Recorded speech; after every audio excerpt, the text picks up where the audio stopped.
여러분 반갑습니다. 또 브라운백 세미나 외국에서는 가끔 듣던 용어인데 제가 국내에서 처음 듣는 용어여서 굉장히 신선하게 생각하고 왔습니다. 이 강의 주제는 안산의 다른 지역에서 한번 했던 내용인데 약간 고쳤습니다. 거의 동일한 자료라고 보시면 돼서 혹시 이제 아마 좀 한 번 더 들으시는 분이 계시지 않을까 걱정이 됩니다. 안산이 여러 가지로 좀 어려운 여건에 있죠. 우리가 지난번에 안산의 상황이 어떤가 이런 토의에서 안산의 인구도 늘지 않고 있고 또 우리가 기대하고 있는 또 우리가 기대고 있는 산업단지도 더 이상 발전을 않고 있다라는 진단을 저희가 내리고 있어서 뭔가 새로운 돌파구 또 새로운 활력을 찾아야 된다. 이런 생각을 좀 하고 있습니다. 요즘에 이제 도시에 관한 용어 중에서 가장 많은 용어가 레질리언스라고 하는 그런 용어인데 이것은 어떤 도시가 외부의 충격이나 또 발전이 멈춘 상태에서 어떻게 새로운 발전을 이끌어내는가, 역량이 되기도 하고 그것을 이제 회복력이라고도 하고 또 그런 외부에 굉장히 버틸 수 있는 탄력 또는 복원력 굉장히 다양한 용어로 쓰고 있는데 어쨌든 도시가 가지고 있는 잠재력, 역량이 커야 그것이 이제 외부로부터 발생하는 위협에 대처할 수 있는 역량이 큰다. 그러면 그 역량을 어떻게 평가할 수 있는가? 이런 게 이제 저희로서는 고민인데 오늘 그런 내용과 함께 창조 경제에 대해서 말씀 좀 드리도록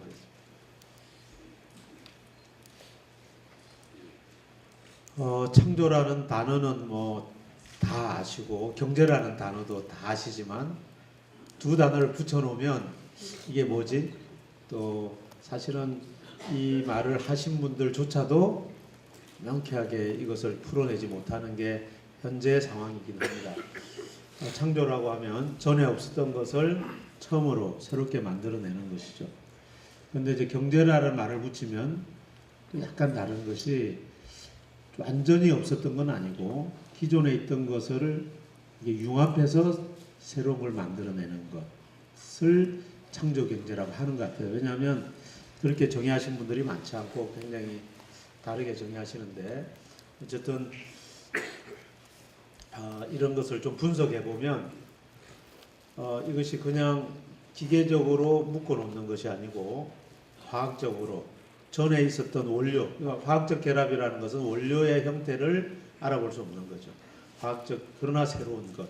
그러나 그 속성은 원료의 속성은 그 안에 다 있는 것이죠. 그래서 과학적 결합을 해서 그것이 경제적인 성과로 나타내는 것인데 이렇게 하려면 기능이 확대되고 새로워되는 거죠. 조금 전에 야옹이 보여주신 거 굉장히 재미나게 봤는데요. 안산시에도 저걸 우리 안산시 기념품으로 하면 어떨까 그런 생각을 좀 했는데 우리 산업본부장님 좀 참고하십시오. 그 다음에 이제 융합이라는 것 그리고 이제 여기서 저는 제일 중요한 단어가 창의적인 시도라고 생각합니다. 그러니까 지금까지 있지 않았던 것. 저희 안산시가 상상 이상을 꿈꾸는 도시인데 이게 바로 이 뜻입니다. 창의도시라는 뜻인데 그걸 그냥 쓰면 재미없으니까 이제 상상 이상을 꿈꾸는 도시. 오늘 아침 신문에 보니까요. 모든 그 CEO들 또 기관의 단체장들은 하루에 3시간 정도 상상을 해야 된다. 이렇게 나와요. 근데 우리 한국 사회에서는 그게 불가능하니까 비서고 또 회의고 이거 다 물리치고 20분 이상을 창밖을 멍하게 바라보기만 해도 된다.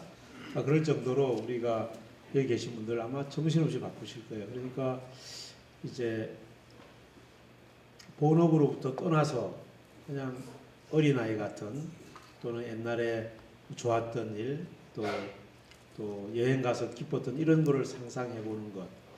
이것이 이제 창의적인 시도의 바탕인데요. 되게 이제 요즘에 또 다른 용어는 창의적인 시도를 하기 위해서 인문학적인 노력을 해라. 뮤지컬도 보러 가고 미술전도 보러 가고 시도 몇 편 외우고 어떤 분은 시를 300편 외우면 창의적이 된다. 저는 한 편도 못 외우는데 그분 얘기를 듣고 저는 그 외운다는 것은 아닌 것 같고 300편 정도 읽으면 충분히 그럴 수 있다 그런 생각을 합니다. 그래서 이런 다양한 접근 방식이 있다 이렇게 말씀드릴 수가 있고요. 제가 보기에 가장 잘 정리하신 분이 이건 굉장히 주관적입니다. 이양구 전 국회의원이신데 이분이 통섭학문에 기반을 둔 통섭이라는 단어는 최재천 교수 지금은 국립생태원장을 가진 최재천 교수가 가장 많이 쓴 거죠. 그러니까 다양한 학제가 한꺼번에 모여서 소통하고 토론하고 결합해서 새로운 걸 찾아내는 것인데 통섭학문에 기반을 둔 상상력과 창의성, 융합지식, 첨단 과학기술에 기반한 경제 운영으로 신성장 동력을 창출하고 새로운 시장, 새로운 일자리를 만들어가는 정책이다. 이렇게 정의를 했는데 가장 아마 이것도 좀 복잡하긴 하죠. 그러나 가장 좀 정확하게 풀어내지 않았나 이렇게 생각이 듭니다. 일부 분들은 촉탁동시, 그러니까 병아리가 아래서 깨어나려면 안에서도 쪼아야 되지만 밖에서도 쪼아야 이것이 이제 새로운 세계를 풀어 헤칠 수 있는 거죠. 그러니까 그런 새로운 노력, 전혀 상상하지 않은 새로운 노력, 알 속에 있던 병아리가 밖에 나왔을 때 그 보는 시각, 그러니까 우리가 모두 지금 알 속에 있는지 모릅니다. 자기만의 세계에 침잠해서 내가 최고 옳은 줄, 또 내 기술이 최고인 줄 알고 있는데 사실 우리 주변에 둘러보면 엄청나게 많은 새로운 놀라운 기술들이 있는데 그것과 결합하는 동시에 우리가 상상치 않은 새로운 게 나온다. 이런 의미가 있습니다. 그리고 인문학적 상상력. 우리가 소설가나 만화는 꿈에도 꾸지 않은 상상력을 하죠. 특히 최근에 나오는 굉장히 많은 영화들을 보면 저 영화의 상상력이 30년쯤 후면 새로운 기술로 또 현실이 될 수 있다. 이런 것이 한편으로는 기대가 되고 한편으로는 불안하죠. 그런 것이 현실이 될까봐. 인터스텔라라고 혹시 보셨나요? 네. 제가 최근에 본 영화 중에서 가장 감명 깊게 봤는데 그 과학적인 지식과 동양에 있는 신앙, 동양에 있는 종교적인 의식을 결합했던 거라고 저는 봅니다. 여러분들 어떻게 보셨는지 모르지만 우리가 조상으로부터의 뭔가 도움, 계시 이런 걸 과학적으로 풀어낸 거라고 저는 보고 굉장히 재미나는 상상력이 동원됐다 이렇게 생각합니다. 그래서 이제 저희 안산에서 몇 가지 사업을 시도하는데요. 하나는 청년 창업 인큐베이팅 사업. 우리 야옹이 하신 분도 지금 이제 한양대에서 하는 그런 사업을 하시고 또 경기 테크노파크에서 많은 도움을 줬다고 하는데 제가 대학생, 고등학생들이랑 대화를 해봤는데요. 고등학생도 기업을 하고 싶대요. 근데 누구도 그렇게 하라고 하는 분도 없고 부모님한테 얘기하면 아마 모르긴 몰라 뒤통수한테 맞지 않을까 공부나 해 임마. 대학생도 똑같아요. 그리고 또 하나는 두 번째는 뭐냐면 학교에서 하는 창업 프로그램이 너무나 루틴하다거나 너무나 뻔한 거다. 애들이 그냥 태연하게 얘기를 해요. 뻔해요. 거기 가면 뻔해요. 하라는 게 뻔하고 그래서 제가 이제 그러면 이 사람들 그러니까 고등학생에서 대학교 갓 졸업한 청년들이 생각하는 인큐베이팅 방식이 뭔가 그분들 대화로서는 찾아낼 수가 없어요. 그래서 그러면 청년들이 원하는 방식으로 하도록 내버려 두는 거예요. 이렇게 정의를 했어요. 그래서 시도를 해서 이제 제가 시도는 그렇게 하지만 몇 가지 목적을 가지고 시작하는 거죠. 이제 하나는 지금 청년 실업률이 실질 실업률이 22.4. 여러분 어떻게 생각하십니까? 또 뭐 청년 실업률 6%, 역대 최대, 실질 실업률 22.4. 저는 실질 실업률이 한 60%라고 생각합니다. 그러니까 좋은 일자리, 또 좋은 일자리 빼더라도 정규 일자리만 보면 제가 한 40% 정도만 간다 이렇게 봅니다. 그러니까 잠재적인 실업자가 60%도 있다고 보는 거죠. 근데 이 문제를 해결하지 않고는 우리 글쎄 국가가 경제 운영이 될까요? 저는 그렇게 생각하는데 정부에서는 계속 이제 뭐 굉장히 일시적인 일자리로만 가지고 그 문제를 해결하려고 하는 것에 대한 안타까움이 있습니다. 그리고 또 한편으로는 무슨 대형 상가가 생기고 이름으로써 주택가 골목이 침체하고 있고요. 또 이런 주택가 골목의 일부 지역은 슬럼화하고 있고, 지금 저 시와바늘 산업단지 안산 스마트 허브라고 하지만 어떤 거기에 CEO 한 분은 지금 공동화되고 있다고 딱 선언을 하셨어요. 여기 있는 분들 몇 분은 다 지금 공동화되고 있다. 그런데 저조차도 그게 아니길 기대하고 있는 거죠. 근데 그런 지표들이 있는 거죠.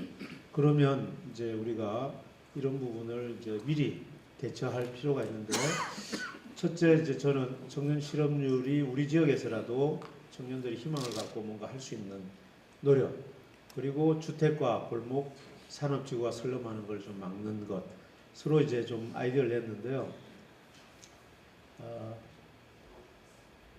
실제로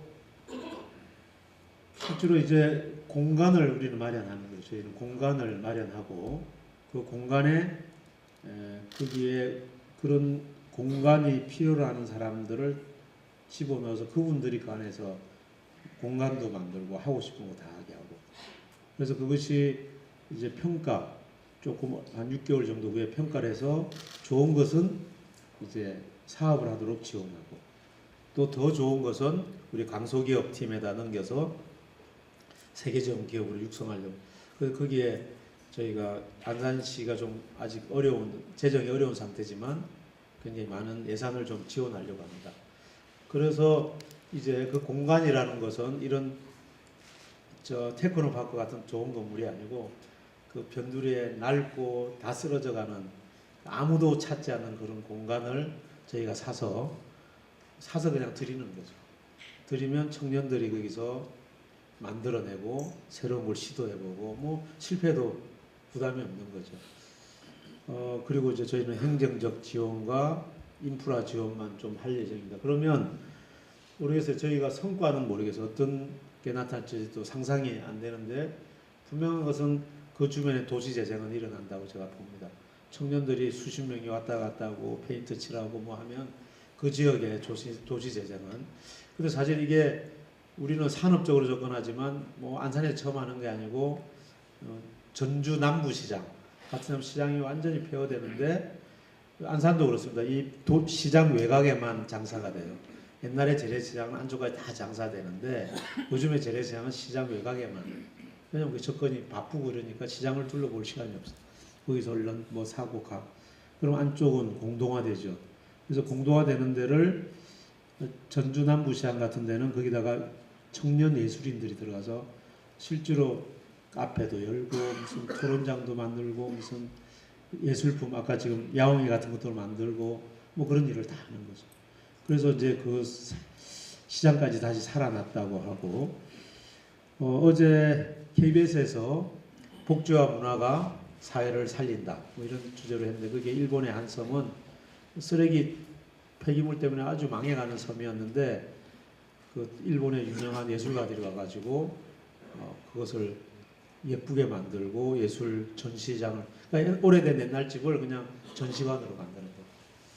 그랬더니 지금 오는 사람들이 많아서 섬이 다시 살아나는 그런 데서 착안한 거죠. 착안한 건데 이제 뭐 서울에서도 이런 시도가 있고, 영국에 가면 여러분들 한번 가시면 영국의 뒷골목이 굉장히 지저분하고 굉장히 어둡고, 그런데 런던시가 최근 재생 작업을 해가지고요 완전히 인사동 플러스 무슨 녹색공원 이런 분위기로 다 분명히 좁은 골목인데 인사동 같이 느낌을 드는 좁은 골목을 만드는데 거기에 녹색 나무 꽃이 들어와 있는 그 좁은 골목에 그렇게 이제 재생을 하고 있어서 런던 재생 뒷골목 재생 사업이 이제 크게 성공하고 있는데요. 그런 것들이 이제 저희 지역에서 하면 어떨까 이렇게 바뀐 거죠. 물레동도 그렇고 물레동 아직 실험이 끝나지 않은 상태이고 영국에는 이미 실험이 끝난 곳이 많고 아직 진행해 있는 것도 많습니다.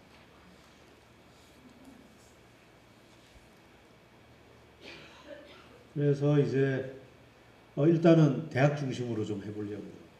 대학 중심으로 해보고 여러 곳에 이제 연결을 좀 하고 그래서 청년들이 갖고 있는 엉뚱한 상상력에 기대는 거죠. 기대하고 그리고 지역 상인과의 연결 자발적 협력. 예를 들면 예술대 여기가 지금 처음 시작해 보려는 지역 중에 하나인데요. 여기 이미 주부들이 굉장히 직장을 갖고 싶어하는 주부들이 도저히 직장을 못 가지고 뭘 하냐면 주부들이 모여서 도예 공방을 만들었대. 세네 집이 생겼어요. 그래서 이분들이 시장도 없고 그러니까 판매처가 없잖아요. 그러니까 요 근처 다리에서 일주일에 한 번씩 시장을 열어요. 한 네다섯 집이. 지금은 조금씩 알려지기 시작하는데 그런 것과 연계할 수 있다 이렇게 보는 거죠. 여기는 왜냐하면 서울예대가 이것을 주도한다면 이제 그래서 그리고 그 이제 지금 완전히 슬럼화되고 있는 이 주변을 이제 도시도 재생할 수 있지 않을까 이런 기대를 갖고 있습니다. 그래서 이제 관내는 연계할 수 있는 자원들이 많이 있죠. 관내 대학이 큰 대학만 해도 4개가 있고 특성화 고등학교 이런 일에 참여하고자 하는 고등학교가 7개나 있고 또 우리 안산 사이언스 밸리에도 6개 기관이 있어서 이건 자원은 충분한 거죠. 우리가 단지 모험을 안 한. 되게 이제 안산시와 같은 공무원 조직은 모험은 절대 아니에요. 왜냐하면 이 모험하다가 찍히면 진급이 안 되니까. 근데 저는 모험하는 사람을 진급시키려고 그래요. 실패하더라고요. 그래서 근데 그걸 한 10번쯤 얘기했는데도 아무도 아직도 모험한 사람이 없어요. 근데 지금 제가 이제 우리 공무원 여기도 공무원 사회도 우리가 한 30년 전쯤에 안산시가 처음 만들어져 가지고 57년, 58년, 59년생들이 많아요. 그러면 내년, 내후년 제 임기 동안에 거의 다 그분들이 다 나가세요. 그러면 진급할 티오가 엄청 늘어 역대 사상. 그래서 내가 모험하면 진급시켜준다 그래도 그때 진급 대상자들이 더 진급하시려고 딱 움츠리고 계세요. 그러니까 이제 아직까지 이제 코드 맞추는 일이 좀 남아 있습니다. 그런데 어쨌든 우리가 이렇게 굉장히 많은 이처럼 잠재력이 큰 도시가 없습니다. 보죠. 공장이 제조업체가 10,000개가 넘어요 안산에. 그런데 이런 대학, 특성화고등학교, 또 연구기관 이런 도시가 어디 있나요? 우리가 가끔 울산같이 큰 대기업 있는 곳이 부럽지만 대기업은 한 칼에 공동화돼요. 예를 들어 조선소 자동차가 무너지면 그냥 그 도시는 그냥 내려앉는. 근데 저희는 조금 공동화되지만 또 어느 곳에서는 살아나고 굉장히 다양성이 있는 거죠. 그래서 저는 울산보다 우리 안산이 훨씬 우리 잠재력이 있다. 왜냐하면 이건 다양하기 때문에.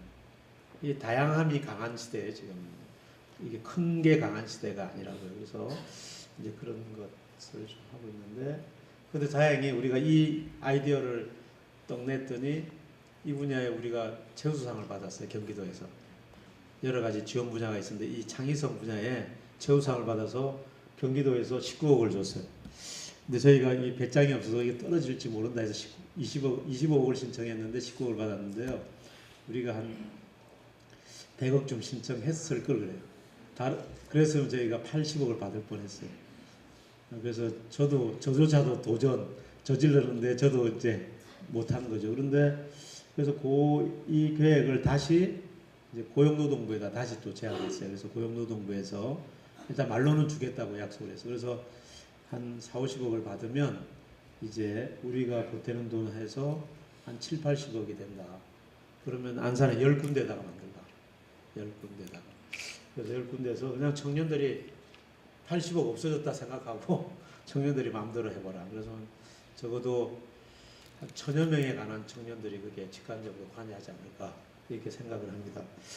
그래서 이게 저희가 또 하는 사업이고요. 그래서 일자리 창출과 청년 창업 활성화. 만약에 이 지금 하고 있는 이 사업이 성공하면 이것이 뻗어나갈 거는 그냥 순식간에 몇만 개로 뻗어나간다고 생각합니다. 이제 장점은 일단 돈이 안 드는 거거든요.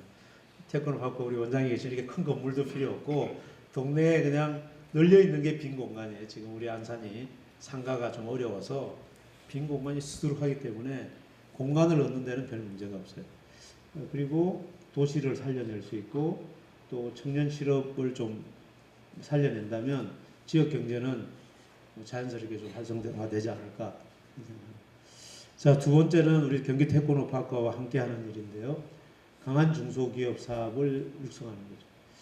이제 박근혜 대통령께서 드레스덴에 방문해서 이 얘기를 한 거죠. 독일이 세계 최강자가 된 거는 히든 챔피언, 강소기업 때문이다. 이건 뭐 누구나 다 아는 얘기인데 사실 이 히든 챔피언이 우리가 살 길이라고 주장하신 분은 이제 누구 최초로 하신 분은 문국현 예전에 대통령 후보자였어요. 문국현. 사람으로 경제를 살리자. 사람이 경제다. 저도 그게 동의해요. 사람을 잘 써야 돼요. 그러니까 인재를 육성해야 되는 거죠. 그런데 그분이 이제 이 강소기업이 유일한 왜 강소기업이냐면 독일의 강소기업은 한 도시에 집중되어 있지 않고 전 독일에 골고루 있어요. 그러니까 독일이 이제 강한 거죠.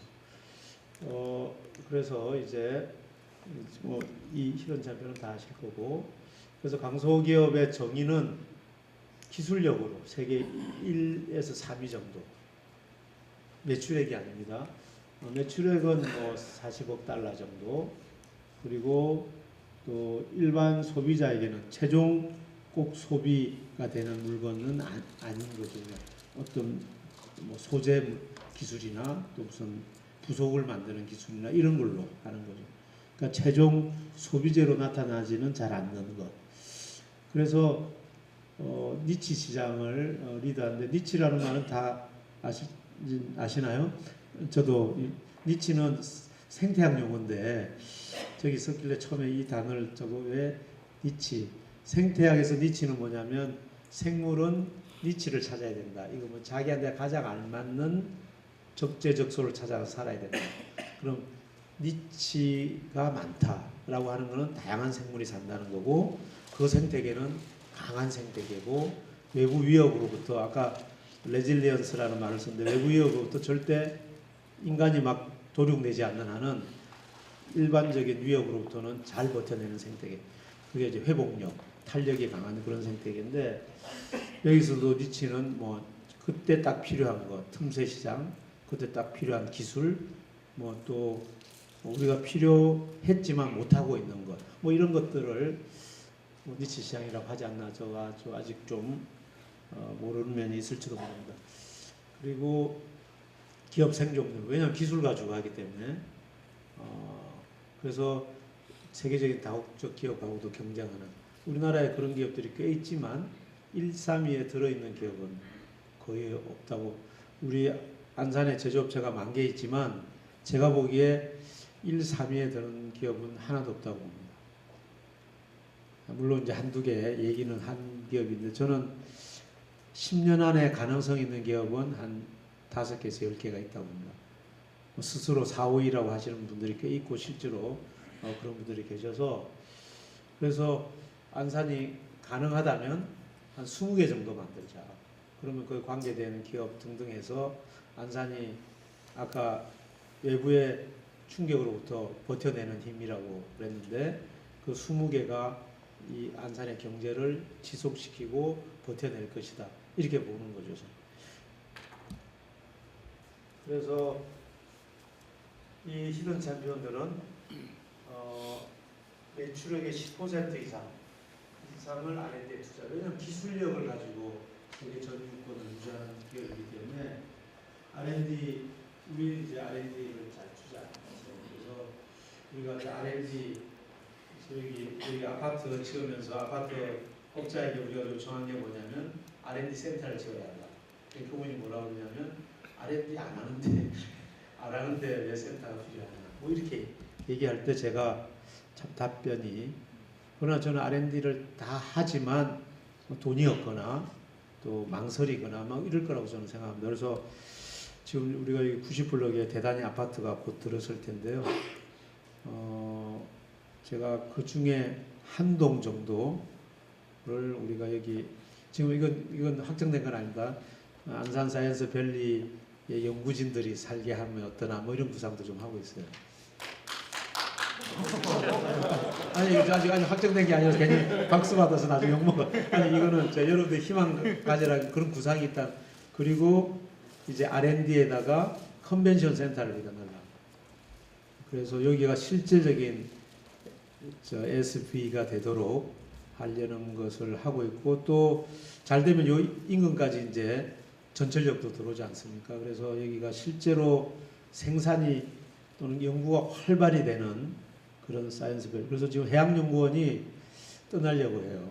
제가 오기 전에 이미 확정되어서 저는 지금 다리를 잡고 있지만 이분들이 미안하다, 다리 놔주라 지금 그러고 있어요.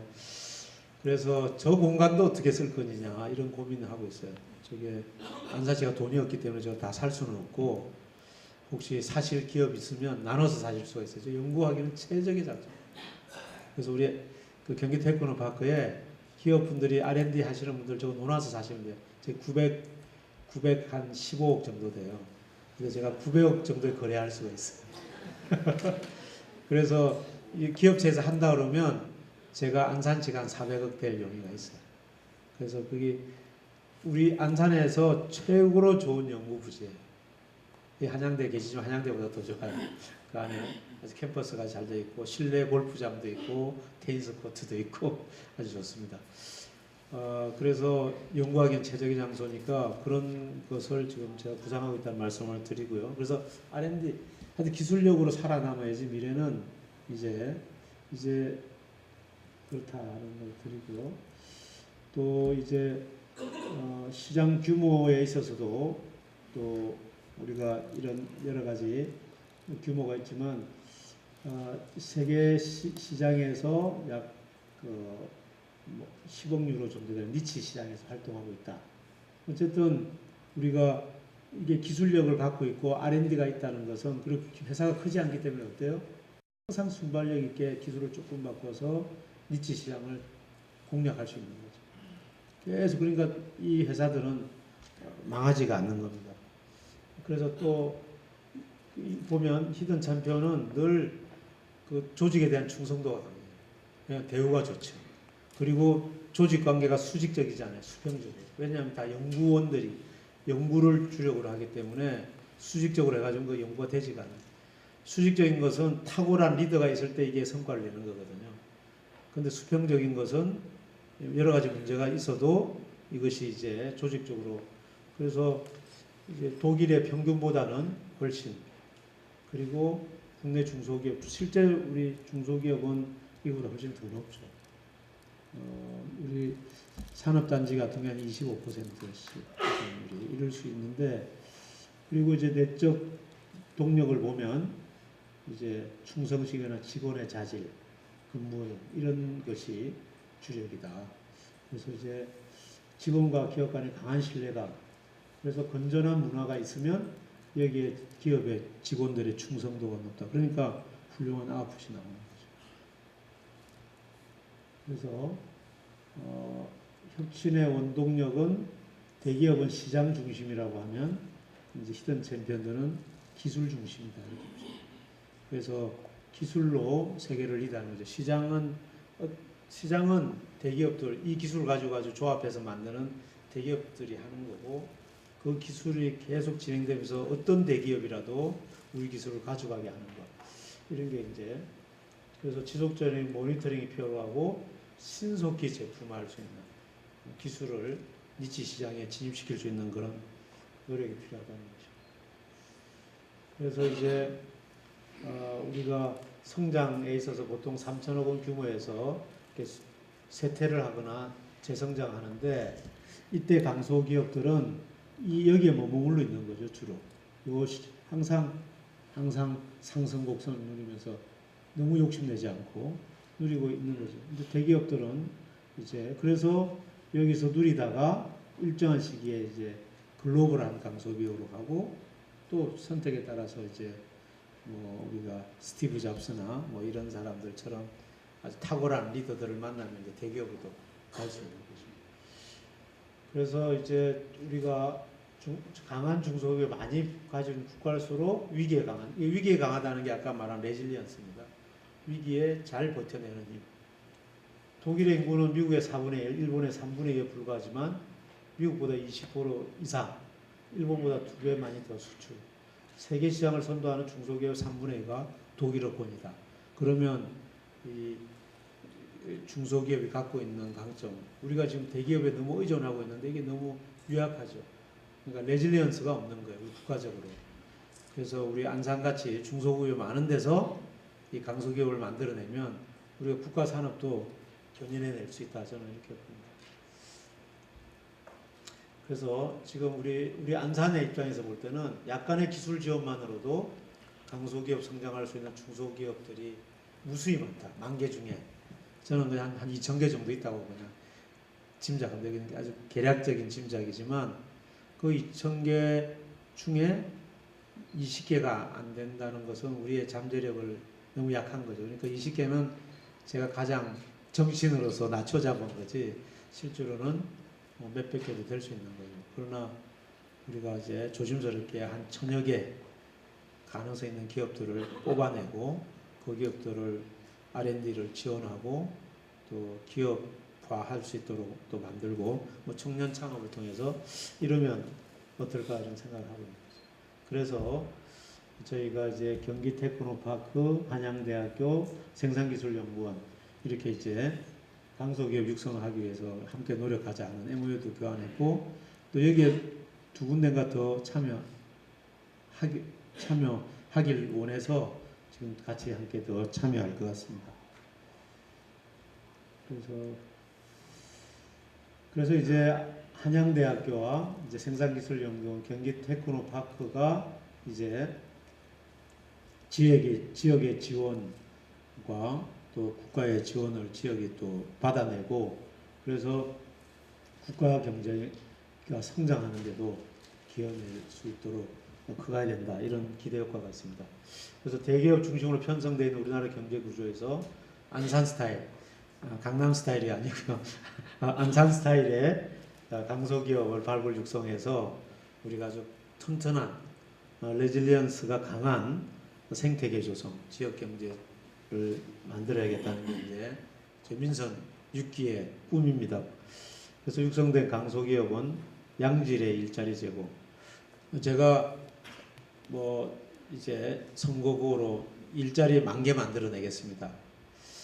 이런 거 저는 안 했거든요. 왜냐면 10,000개가 뭐 노인 공공 일자리 뭐 이런 것도 아르바이트 같은 일자리 이런 거 하면 10,000개 만들 수 있어요. 그러나 그건 별로 큰 의미가 없어서 적어도 한 집에 안산에 사는 분이면 적어도 한 집에 양질 일자리는 하나는 있어야 된다. 이런 게 이제 제 목표인데 그것은 쉽게 달성할 수 없는 목표죠. 그래서 일단 올해나 이제 민선 6기에는 이런 양질의 일자리를 만들 수 있는 양질의 일자리가 나올 수 있는 기반 조성을 먼저 하자. 여기에 이제 주력을 했습니다. 여기는 우리 안산 테크노파크에 우리 앉아 계신 김 본부장께서 제안하신 건데 저도 그 제안한 깊이 있는 의도는 잘 몰라요. 제가 짐작하기는 이래요. 아까 클라우드 펀딩이라고 얘기했는데 저는 이제 클라우드 기업 육성 이게 청년들한테 고등학생, 대학생한테 맡기고 싶어요. 이게 왜냐하면 안산에 10,000개의 기업이 있는데 그 기업마다 별의별 기술을 다 갖고 있을 거예요. 그게 세계적인 강하든 국내에 강하든 뭐 우리 지역에서만 써먹을 수 있던 그 기업이 어딘가에 클라우드에 저장돼 있다면 새로운 일을 하고 싶은 사람들이 그 기업 중에 몇 개를 섞어서 새로운 걸 만들어내면 그게 이제 창의적인 거 아닐까. 뭐 아마 이런 제안으로 저는 이해했어요. 그래서 그러면 그걸 어떻게 할 거냐, 클라우드 기업을 활성화하는 거 어떻게 할 거냐에 대해서는 이제 테크노파크에다가 주문해 놓은 상태니까 어떤 작품이 나올지는 아직 모르겠습니다. 그래서 결국 우리 아까 계속 강조했는 니치 시장에 도전하기 위한 거 아닌가, 그런 우리 청년들이 생각해내는 그 상상력과 또 우리가 갖고 있는 무한한 다양한 기술력, 안산의 만개가 다 다르진 않겠지만 그런 기술력을 우리가 창의적으로 이용하고 그 기술의 효과 융합만 시킬 수 있다면 우리가 안산이 또는 우리 대한민국이 세계 시장에서 수많은 니치 시장이 있는데 거기에 진입할 수 있지 않을까. 그리고 우리 그냥 개인적으로 이렇게 생각해요. 우리 여기 경기 테크노파크에 계신 연구원들하고, 야, 우리 기술이면 테슬라 같은 전기 자동차도 만들 수 있는 거 아니냐. 자본이 문제지. 그렇잖아요. 여기에 무슨 기술이 있을지 모르잖아요. 저 비행기도 만들 수 있다 그래요. 여기 우리 안산에 있는 기업만 다 합치면. 근데 그게 이제 경제성 있는지는 이제 모르죠. 경제성만 담보한다면 그걸 모아서 만드는 일 하는 것. 이런 일 하는 게 이제 그 테슬라 그 CEO가 누구죠? 앨런 머스크. 네. 그 앨런 머스크가 갖고 있는 그런, 그 사람도 주로 그런 일 하는 거 아닌가 싶어서 저는 잘 모르는데, 어쨌든 그런 것이 안산에서 활발하게 일어났으면 좋겠고, 그런 것이라면 뭐 그분이 기존의 기업인이든 고등학생이든 대학생이든 시에서는 평가를 해서 지원하고 기업으로 성장하는 데 돕고 또 그러려고 합니다. 근데 그분은 그러면 그런 도움을 뭘로 보답하느냐? 일자리로 보답하면 되죠. 저희 시에 돌려주거나 뭐 이렇게 사회에 그리고 가능하면 안산에 사시고, 돈을 조금 버시면 다 서울로 이사 가시더라고요.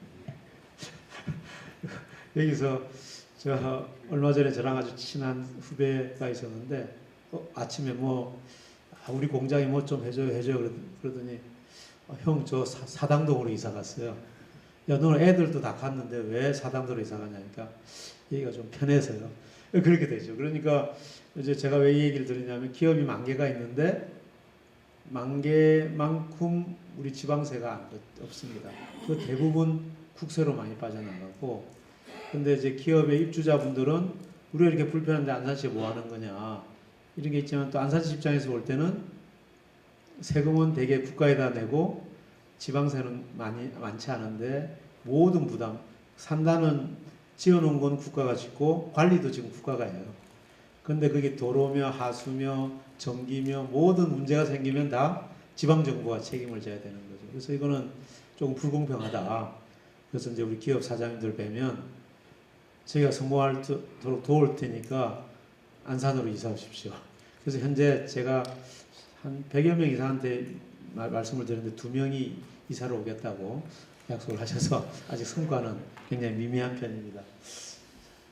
바다를 오염시킬 일이 없어요. 그런데 이게 전부 다 전자로 다 제어가 돼요. 그러니까 해양학, 수상학, 양식학, 전자공학 한 10개 되는 아주 첨단 과학이 안에 미생물공학. 그래서 바이오플로학이라고 해서 미생물이 만드는 덩어리가 있어요. 그 덩어리가 최고급 먹이에요. 영양가. 우리로 하면 우주인들이 그 먹는 이런 캡슐. 그런데 맛까지 있어요. 그러니까 얼마나 좋아요. 그러니까 이제 지금 이제 대량 생산, 전 세계에서 대량 생산 최초로 성공했어요. 그런데 지금 현재는 3가지 품종에서 성공을 했고, 또 이분들이 해낸 게 엄청 많아요. 근데 정부가 그거는 중소기업 때문에 힘드니까 그건 하지 말라 그래서 안 한 품종들이 좀 많은데, 어쨌든 황복도 있고요. 또 여기 그 관상어도 이 안에서 유전공학까지 동원해서 다 만들어냈는데, 이제 관상어 업체에서 항의를 해가지고 이걸 관상으로 또 넘겨줬어요. 그러니까 첨단 과학을 잘 엮으면 이 사람들이 전형적인 클라우드 사업 같은 거예요. 여기저기 흩어져 있는 기술을 다 합쳐서 우리가 꿈에 그리던 일을 해내고 그래요. 지금 우리나라 새우 양식이 거의 없을 겁니다. 왜냐하면 저 질병 때문에 해낼 수가 없어요. 그래서 이제 지금은 새우 양식을 처음 시도해서 대량 생산에 성공하고 있는데 이제 나중에는 뭐 이런 데까지 진출할 수 있을 거라고요. 수족관 만드는 일, 뭐 지금 전국에 수족관이 6개나 있는데 제가 보기에는 앞으로 10개 이상 생길 거라고 봐요. 그러면 이제 이런 일에까지, 왜냐하면 생물을 키우는 데는 완전히 어떤 생물이든 안정적으로 키워낼 수 있는, 예를 들면 스위스에 가서도 내 양식장에 뭐가 문제인지를 알 수가 있어요. 그 스마트폰으로. 거기서 또 제어가 안 되는 거는 거기 현재 있는 기술자 한두 명한테 전화를 하면 돼요. 그러니까 이게 굉장히 이제, 그래서 이 기술은 그런 테크노파크만한 빌딩에서 층층이 새로운 품종을 달 수 있어요. 그래서 이제 안산에 이제 그 일을 좀 해보려고 해요. 자, 제가 이제 시간이 어떻게 되는지 잘 모르긴 한데요. 저희가 이런 일을 하는 데는 다양한 분야를 이해하는 리더가 필요해요. 이건 꼭 학문적인 공부를 많이 한 리더일 필요는 없어요. 그러나 이 다양한 분야, 내가 꿈꾸고 있는, 여러분 꿈이 있다고 가장 하는 꿈이 뭘까? 뭐 만드는 꿈이라면 이건 실현 안 되겠지만 이 분야가 합치면 될 것 같으면 그게 시작이에요. 저 양식 하시는 분도 그래서 시작한 거예요. 저분이 본래는 미생물학자인데 그렇게 해가지고 모두 전자까지 다 본인이 이렇게 엮어가지고 그 일을 해낸 거예요. 꿈을 실현한 거죠. 그리고 생태계적 접근 방식이 필요하다. 이게 뭐냐면 생태계는 이 어떤 한 분야를 해결하기 위해서는 그 분야에 얽힌 다양한 그 연결고리들인데 이 연결고리를 잘 활용할 필요가 있어요. 그래서 이제 그래서 우리도 요즘에 산업 생태계라고 그러잖아요.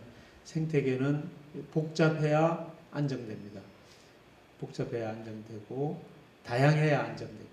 그러니까 생태계는 한마디로 복잡성과 다양성을 이루는 계다, 생물계다 이렇게 보시면 돼요.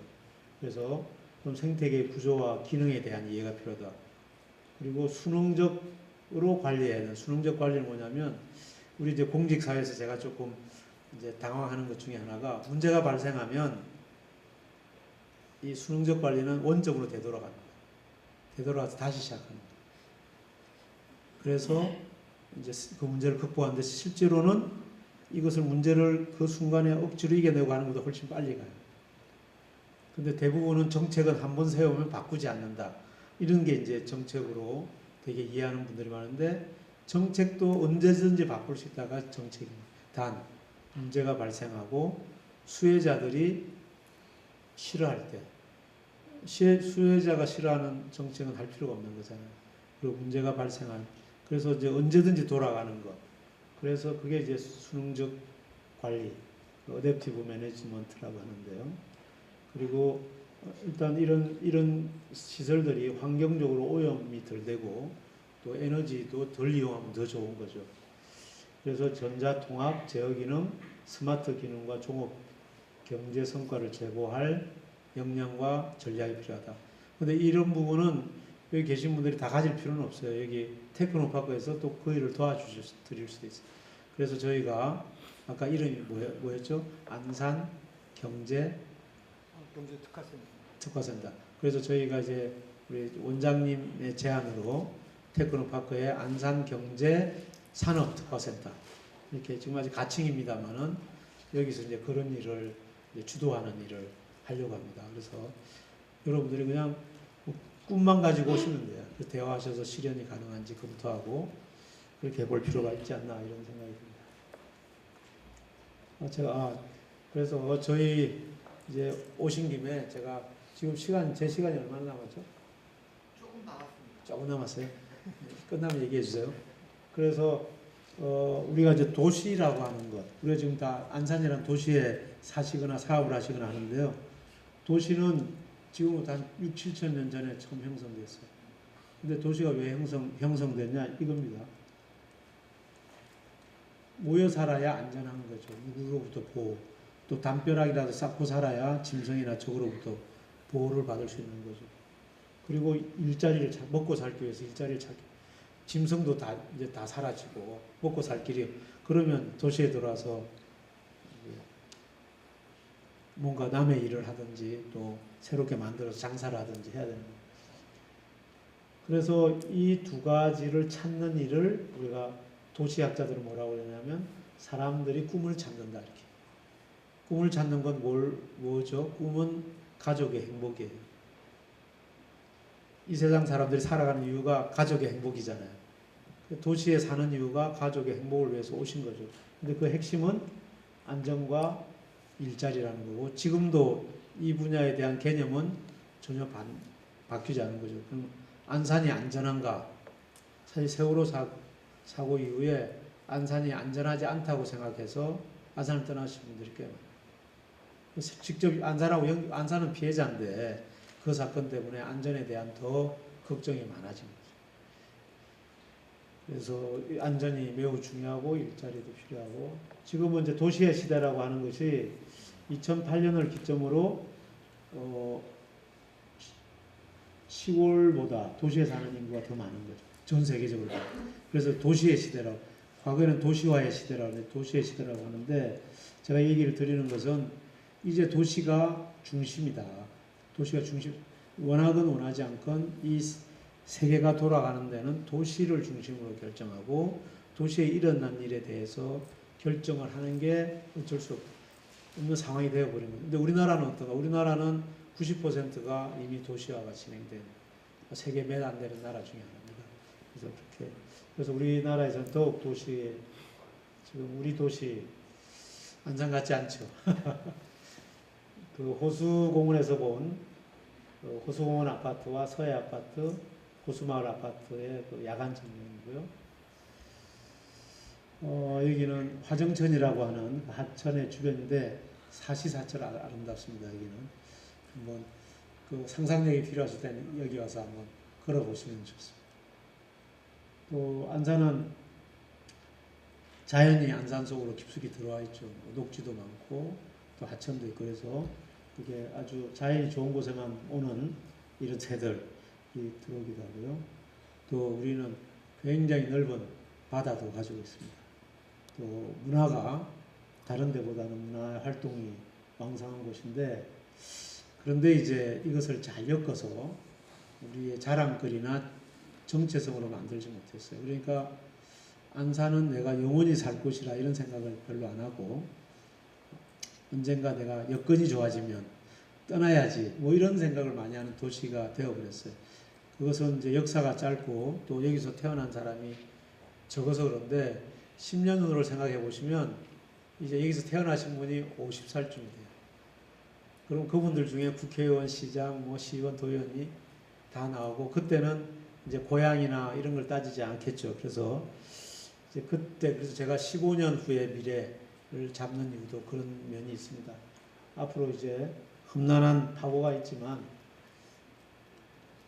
이제 잘 만들어서 창조 경제를 도시에 도입해서 그러니까 인문학 상상력이나 창의성, 타인에 대한 배려 등과 생태학, 복잡하고 서로 상호 의존적이고 다양하고 또 지구 환경에 대한 배려 등에 대한 산업을 하려도 이런 게 좀 필요하다라는 거죠. 지속적인 사업을 하는 거죠. 내가 한번 이 시장에서 한번 왕창 팔고 또 버리고 이런 거 아니고, 내가 꾸준히 100년, 200년 가는 기업을 하려면 이런 게 필요하다는 것이고, 지역의 기술, 자본, 인적 강점과 역량을 최대한 활용하여 이를 융합할 수 있는 네트워크 구축. 이것은 우리가 아까 말씀드린 안산 경제산업특화센터 같은 데서 이것은 주도할 거라고 보입니다. 그리고 이제 오늘의 주제가 창조경제와 협력체계인데, 산학연정, 여기 이제 저희 시정도 포함해서 공통비전 마련과 목표 달성 전략을 위한 정치적, 정책적 의지가 필요하다. 저희가 이제 시장이 갖는 의지, 또 우리가 정책 결정자인 우리 공직자들 또는 각 정책적 의지를 갖는 분들의 의지가 필요하고, 시민들에게 신뢰감을 주는 정책 운영과 지역의 지속 가능 발전하는 희망 메시지를, 그래서 이런 것들은 희망 메시지로 전파되어서 더 그것을 믿게 하고 그 믿음이 실제로 현실에 일어나게 하는 그런 노력이 좀 필요하다고 생각합니다. 감사합니다. 이렇게 귀중한 자리 만들어 주셨는데요. 혹시 질의응답 있으신 분들 계시면은 시장님께서 직접 답변해 주실 것 같습니다. 서울에 사시지만 안산에서 사업을 계속 고집하시는 분들도 계십니다. 그만큼 안산이 저력이 있는 도시고요. 혹시 질문 있으세요? 예, 저쪽에 손 들었습니다. 우리 직원 저쪽에 가서 마이크 좀.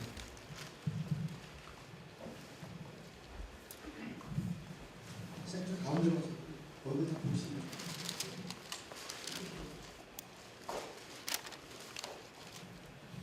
저 시장님 강의를 참 재밌게 들었었고요. 제가 시장님 저서 죽을 사서 공부를 하고 왔는데 도시를 상상한다고 하셨는데 꿈은 이루어진다고 말씀하셨거든요. 그럼 지금 15년도 앞으로 바라보시는데 내년이나 내후년 단기적으로는 어떻게 하실 건지 그거 좀 궁금해서 말입니다. 예, 저는 뭐 정치인이고 또 정치인은 그러니까 여러분들이 이제 이해 못하는 영역이 하나 있고 이해하는 영역이 있습니다. 이해 못하는 영역은 우리 시민들이 끊임없이 붕 떠 있는 마음을 만들어야 돼요. 그러니까 희망 있다, 뭔가 잘 될 거다 이런 것, 이런 일을 근데 그 일이 단순히 시민들을 유혹하는 일이 아니라 실제로 일어날 일을 미리 약간 이제 얘기를 하는 거예요. 예를 들면 안산에 이제 전철이 3개 생깁니다. 그래서도 2018년까지 지금 공사 중인 수인선, 또 공사 중인 소사원시선. 소사원시선은 산업단지로 안으로 여기 2개가 생겨요. 이거는 나중에 남북관계가 좋아지면 유럽까지 가는 거와 연결되어 있습니다. 소사원시선이 또 있고, 그리고 신안산선이라고 해서 이제 여의도에서부터 우리 광명으로 해서 이게 안산으로 오는 건데, 지금 안산의 상록구 쪽으로 해서 중앙역으로 와서 여기 이제 요 태권도 밖에 조금 올라가는 그 사거리, 여기가 이제 종점입니다. 이렇게 3개가 생기고 이제 여기까지만 끝나면 이제 사실이니까 좀 재미가 없잖아요. 근데 여기 수인선에 KTX가 올 가능성이 있습니다. 이렇게 얘기하는 거죠. 왜냐하면 저는 이렇게 인천시장이 KTX를 공약했어요. 근데 이 양반이 KTX를 만들 방법은 수인선에다가 올리는 길밖에 없다고 제가 짐작하는 거죠. 그리고 우리가 그게 끊임없이 의견을 다는 거예요. 가능하면 안산을 지나가라. 그리고 안산에 역 하나 세우다오. 뭐 이렇게 얘기하는 거죠.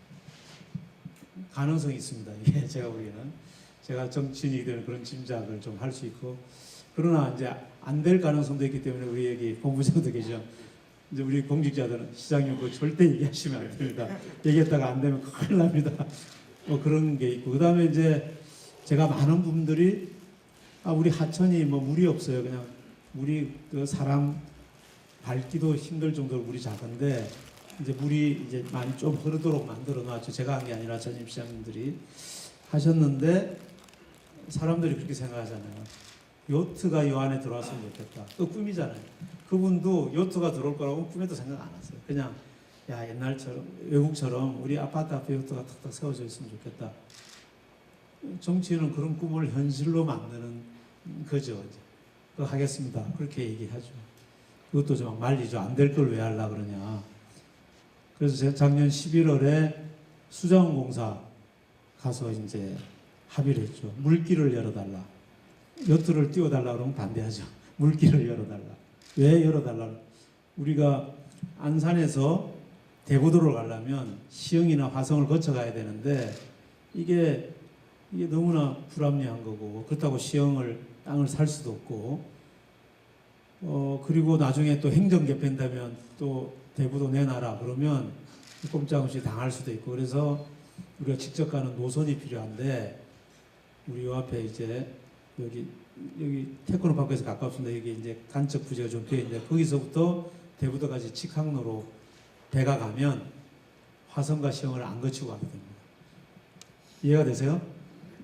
그러니까 그러면 이제 물이 시아오라고 하는 물이 두 도시 대부도와 안산을 연결해 주는 거죠. 그래서 수자원공사에서 동의를 했고 지금 한 달 전쯤부터 실무 작업에 지금 들어갔습니다. 그러니까 이제 그 꿈, 그 어쩌면 호수공원 앞에서 요트를 타고 출발할 수 있는 꿈이 이제는 돈만 있으면 되게 돼 있는 상황이 됐죠. 이제 그런 일을 제가 조금씩 하고 있고, 그런 일 중에 몇 가지가 있습니다. 예를 들면 대부도에 가면 황금산이라고 있는데, 황금산이 이 사람들이 다 그 개발하면서 그걸 깎아서 매립하는 데 다 썼어요.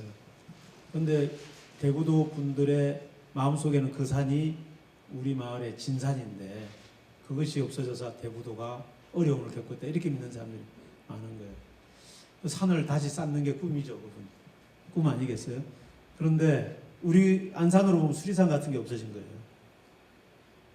그럼 얼마나 허전하겠어요. 그러니까 그래서 제가 그걸 쌓으려고 그래요. 다른 방식으로. 그래서 이제 그런 것들을 이제 제가 조금씩 하고, 나머지는 이제 아까 말씀드린 대로 15년 후에 비전은 숲의 도시입니다. 안산이 숲이 가득하고 어디나 여름에 가면 그늘이 있고 또 아이들이 뛰놀 수 있는 안전한 공간인데, 그 속에는 뭐 새도 울고 곤충들도 다니고, 지금 우리 공원에는 새와 곤충이 없어요. 왜냐하면 대부분 외래종을 심어놔서 그래요. 외래 식물에게는 우리 한국 곤충들이 안 달라붙어요. 그러면 곤충을 먹는 새도 안 오는 거죠. 그러니까 남산의 북쪽 경사면은 외래종이, 미국 자리공이라는 외래종이 점령을 해버렸어요. 그래서 북쪽 사면에서는 새가 사라져요. 그래서 한때 서울, 지금은 모르겠습니다만 한 15년 전쯤에 남산에 새를 돌려달라, 그런 캠페인을, 우리가 이제 안산에 여러분들 어디 시내에서 새소리 들어보셨어요? 저는 이제 공단 시화산업단지 스마트허브에도 새소리가 들리게 하겠다. 이제 15년 후에 그 목표입니다. 그러면 네 가지가 확실히 좋아질 거라고 보죠. 하나는 여러분들이 직장 상사한테 혼났거나 뭐 사업이 잘 안 되거나 그러면 그 공장 앞에 있는 저 공원에 가서 좀 앉아 있으면 좀 스트레스 좀 풀리겠죠. 또 부부 싸움에도 마찬가지고, 뭐 또 실제로 몸이 아프거나 장애인들도 치유 효과가 높다 그래요. 근데 이걸 돈으로 따지면 어떨 것 같습니다. 실제로 공원이 있는 공장과 공원이 없는 공장, 돈으로 따지면 분명히 그 가치가 있겠죠. 그것의 가치. 그런 게 하나 있고, 그 다음에 이제 저희가 2017년부터는 안산도 탄소 배출권 거래제 관련해서 돈을 내놓게 돼 있어요. 물론 우리 계산해 봐야겠죠. 우리가 배출하는 거. 근데 우리가 산업단지가 있기 때문에 배출하는 게 많을 거예요. 그래서 우리가 배출한 금액을 내놔야 되는데, 나무를 심으면, 잘 심으면 받을 수도 있죠. 거꾸로. 그런 효과. 그 다음에 이제 여러분들이 안 믿으실지 모르지만 훌륭한 인재, 정치, 군사, 뭐 문학, 예술, 과학, 훌륭한 인재가 어디서 나왔을까 체크를 한번 혹시 심심하시면 심심할 때 한번, 대부분 시골에서 자랐어요. 숲속에서 자란. 그것은 이유가 있어요. 숲속이나 자연 가까이 자란 어린아이들, 특히 한 4~5살부터 중학교, 요때 거기서 자란 아이들은, 여러분들 저 모국어의 문법이나 어휘력 배운 적 있어요 따로? 다 요때 형성된 거예요. 자연스럽게. 누가 모국어 문법 한 번도 가르쳐 준 적 없어요. 그런데 우리가 영어를 배우려면 문법을 다 배우잖아요. 근데 한국어 문법 이렇게 따로 배운 적 있나요? 그게 그때 자연스럽게 다 형성된 거죠. 그런데 그때 그 숲속에서 이 지구가 움직이는, 우주가 움직이는, 또 생태계가 움직이는 그 원리를 깨닫는 거예요. 아이들이. 그 자연 속에서. 그래서 그런 아이들만 창의적인 일을 할 수 있다는 거예요. 그래서 우리가 노벨 과학상이 없습니다. 노벨 과학상이 없어요. 그래서 이제 몇 가지 왜 없는지에 대한 그거는 좀 시간이 걸리니까. 그래서 제 얘기는 뭐냐면, 거꾸로 돌아가면 숲을 가득히 만들면 여기서 안산에 자라는 아이들이 훌륭한 인재로 자랄 수 있다.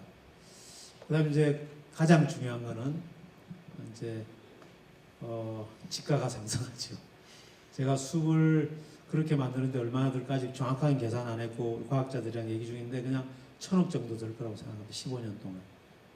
그런데 아까 말한 그런 치유의 효과, 기후 변화의 효과, 또 인재 양성의 효과, 이거 돈으로 따질 수는 없지만 무형이지만 이것을 다 자산 가치의 효과 뭐 이런 거 다 따지면 적어도 15조 이상 저희는 그러면 적게는 100배에서 150배 투자 가치가 있는 거잖아요. 15년 만에 100배라면 여러분들 무조건 투자하지 않겠습니까? 그래서 숲의 도시는 뭐 무조건 투자해야 될 일이라 저는 생각합니다. 지금 우리 산이 많다고 자랑하지만 또 도시의 공원율이 전국 1위라고 하지만 사실과는 약간 다릅니다. 산도 제일 많지도 않고 도시 녹지율도 1위가 아닌 지가 좀 됐습니다. 그래서 그런데 그 산마저도 내부적으로는 다 누군가가 몰래 나무를 쳐내고 있어요. 그럼 쳐내면 그것이 무슨 다른 용도로 바뀌고 다른 용도로 바뀐 땅은 또 집을 지으려고 하고 이렇게 해서 이제 그래서 제가 이제 굉장히 욕먹을 각오하고 모든 산은 안 건드린다 이제 이렇게 해서 지금 굉장히 많은 분들로부터 욕먹고 있는데 그분도 15년쯤 후에는 제 입장에 동의하실 거라고 저는 믿습니다. 그래서 그런 일을 하고 있습니다. 지금 그 15년 후에 기반이 되는 일, 이 강소기업도 그런 기반이 되는 일이고요. 청년 인큐베이팅 사업, 또 복지 일부 복지 사업 이런 것은 이제 15년 후에 기반이 될 일을 지금 한다 이렇게 말씀드렸습니다. 질문에 너무 길게 답한 것 같은데요. 해주시고요. 예, 감사합니다. 좋은 하루 되세요. 지금 테이블